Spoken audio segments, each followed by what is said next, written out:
آقا صلی اللہ تعالیٰ علیہ وآلہ وسلم نے ارشاد فرمایا جس نے مجھ پر ایک مرتبہ درود پاک پڑھا اللہ تبارک و تعالیٰ اس کے اوپر 70 رحمت کے دروازے کھول دیتا ہے۔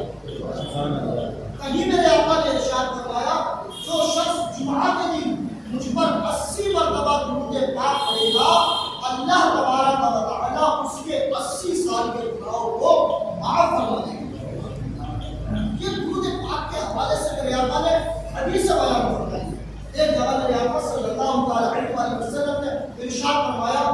جس نے مجھ پر ایک مرتبہ درود پاک پڑھا اللہ تعالیٰ اس پر 10 رحمتیں نازل فرماتا ہے۔ اور اس حدیث میں آگے بھی بیان فرمایا اور جس نے مجھ پر 10 مرتبہ درود پاک پڑھا اللہ تعالیٰ اس پر 100 رحمتیں نازل فرماتا ہے۔ یہ حدیث مزید آگے ہو رہے ہیں۔ پھر میرے آقا نے فرمایا جس نے مجھ پر 100 مرتبہ درود پاک پڑھا اللہ تعالیٰ اس کی دونوں آنکھوں کے درمیان لکھ دیتا ہے کہ یہ شخص جہنم کی آگ سے آزاد ہو گیا۔ یہ میرے آقا نے حدیث لکھا ہے۔ پیارے اسلامی بھائی، آپ سے جب بھی کہا جائے تو آپ زیادہ تر درود پاک کی کثرت کیا کریں، درود پاک کو پڑھا کریں۔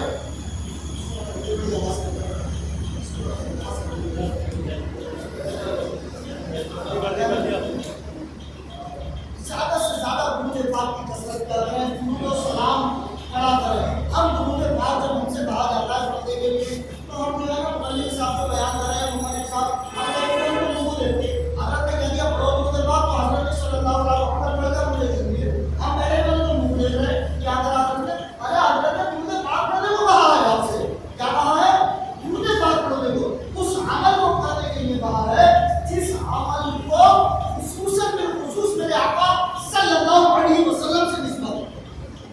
یہاں دیکھا جاتا ہے جمعہ میں بھی لوگ نماز جمعہ کے بعد میں امام صاحب کھڑے ہو کر سلام پڑھتے لگے، 4-5 بوڑھے لوگ ساتھ میں ہوئے، باقی سب کے سب مسجد کے باہر۔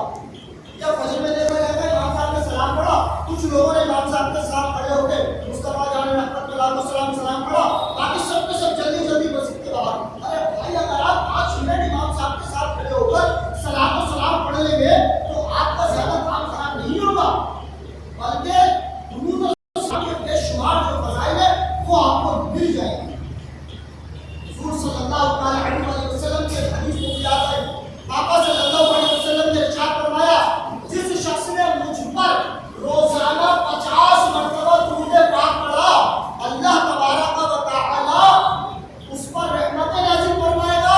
اور میں قیامت کے دن اس سے مصافحہ کروں گا۔ سبحان اللہ۔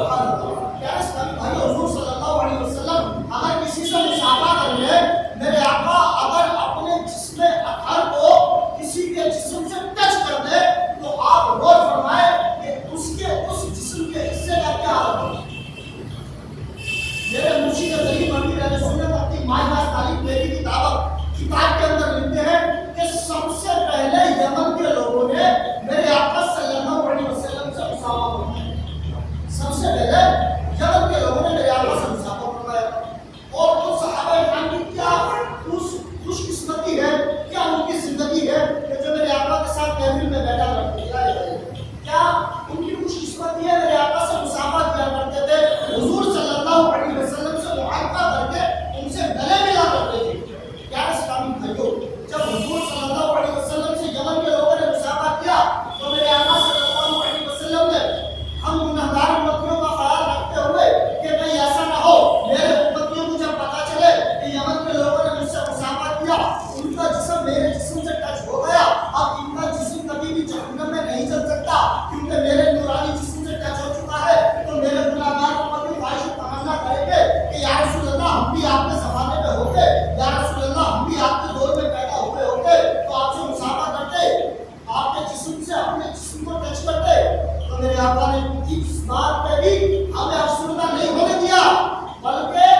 اگرچہ ہم دوسرے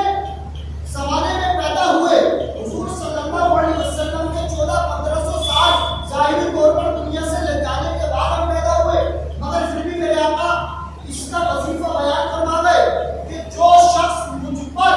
روزانہ 50 مرتبہ درود پاک پڑھے گا میں قیامت کے دن اس سے مصافحہ کروں گا۔ سبحان اللہ۔ یا اسلامی بھائیوں، کتنی بڑی خوش قسمتی ہے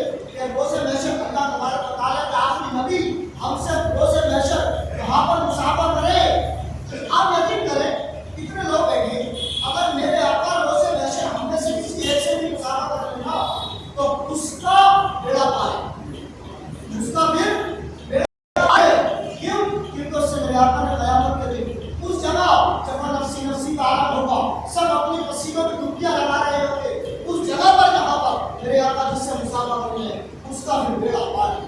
ہے۔ اس وقت ہے حضور صلی اللہ علیہ وسلم کے جس میں 68 ٹچ ہونے کی ایک فضیلت آپ کو بیان فرماؤں۔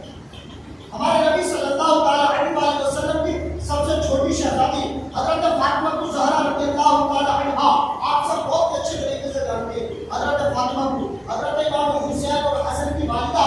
حضرت علی بن مرتضی کرم اللہ وجہہ الکریم کی جوزہ، ہمارے آقا کی سب سے چھوٹی، سب سے پیاری، سب سے لاڈلی شہزادی